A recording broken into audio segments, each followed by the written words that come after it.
پھر کچھ کویسچنز ہیں. ایک بھائی نے کہا یہ جارجیا میں رہتے ہیں, کہتے ہیں کہ میں گھر پہ نماز ادا کرتا ہوں کیونکہ مسجد میرے گھر سے 3-4 کلومیٹر دور ہے. جمعہ یہ جا کے پڑھ لیتے ہیں لیکن عام نمازوں کی کہہ رہے ہیں. تو یہ کہتے ہیں کہ اذان کی آواز گھر تک نہیں پہنچتی ہے اور ویسے بھی وہاں اسپیکر پہ اذان نہیں ہوتی, تو اگر میں اپنی نماز پڑھتا ہوں تو مجھے اذان دینی ہوگی یا نہیں دینی ہوگی؟ دیکھیں, جب منفرد نماز پڑھتا ہے تو اگر تو مسجد کی اذان آتی تو وہی کافی تھی, اور اگر نہیں آتی تو پھر بھی منفرد کے لیے اذان دینا کوئی لازم نہیں ہوتا. جہاں پر باقاعدہ جماعت ہوتی ہو, امام مؤذن مقرر ہیں, وہاں پر جماعت کے لیے جماعت سے پہلے اذان دینا سنت مؤکدہ ہے. لہذا اگر وہ لوگ ترک کریں گے, عادت بنا لیں گے, گناہ گار ہوں گے اور ان کے خلاف جہاد تک جائز ہے, حاکم اسلام جہاد کرے گا.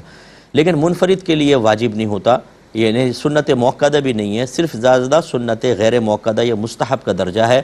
خلاصہ کلام یہ ہے کہ اذان دے لیں تو بہتر ہے, نہیں دی تو کوئی مسئلہ نہیں ہے, آپ کی نماز بالکل کامل ہوگی. یہ کہتے ہیں کہ